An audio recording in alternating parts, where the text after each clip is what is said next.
Hey guys, ever since coming back from Gen Con and playing Kings of War, I've had a real itch to get things going in the figure department. And so I've assembled, let's see, 20 goblins with bows. I took 2 units of 20 each, like regular axe and shield orcs, and converted one of them into what they call Mo axes, which is double axes. And so I converted, so I've got a unit of 20 more axes, which is double axe carrying orcs, single axe carrying orcs with shields, and then the great axe orcs, which is another 20. And then I've done a full formation of boar riders, and I still have more to do.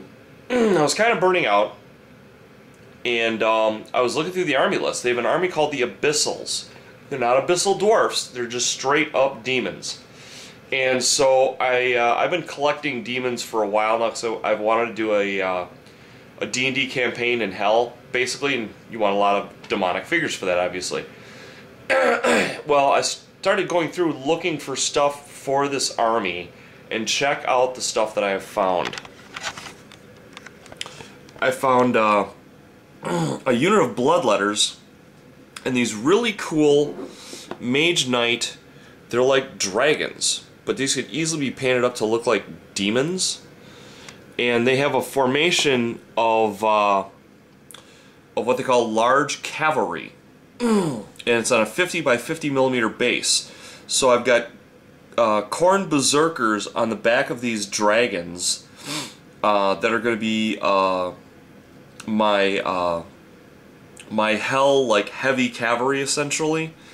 And then they've got a thing called an Abyssal Fiend, and my wife actually was the one that picked this out. Check this out, guys. It's a D&D fig, and it's got like the little mini demon wings on the back. I mean, it was made for this. It's called a, I can't even pronounce it, but if you can read it, that's what it's called. And that's going to be, and it can be either, it can either be in a leader, or I mean, pardon me, it can either be a monster, or it can be the general of your army if you buy the upgrade for him. And the other great thing about Kings of War is that it's not a figure-based game.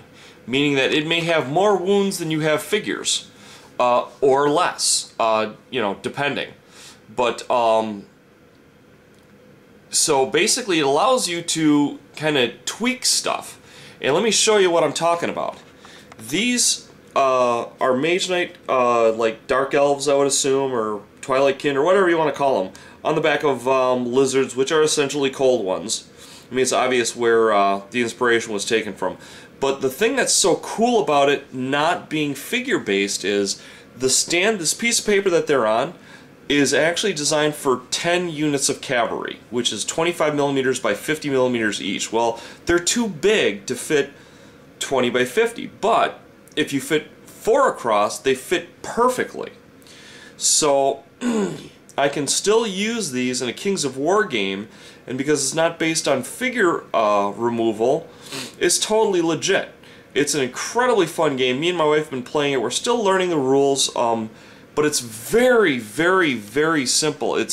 People have explained, or have tried to explain, I should say, Warhammer Fantasy, and there's just stupid amounts of rules that are involved with this. With this game system, the rules are very streamlined, and the combat is so quick. It's very, very fast. It's a lot of it has to do with the nerve, which is basically how much damage a formation can take before it needs to do a morale test, and a lot of different factors come into play. But it's very streamlined, very quick, very fun. So I thought you guys would enjoy that. I'm going to go through my Mage Knight figures tonight. And I'm specifically looking for demonic style figures to act as the infantry. So hopefully I'll have an update for you guys, and I'll also try and get those orcs out of their boxes and whatnot and show you what they look like. They look incredible, by the way. The orc army, very, very cool. So a little bit different. I'm not going to be showing a lot of terrain, but I will be showing a lot of figures. So hope you guys enjoy it. Love you guys. Bye bye.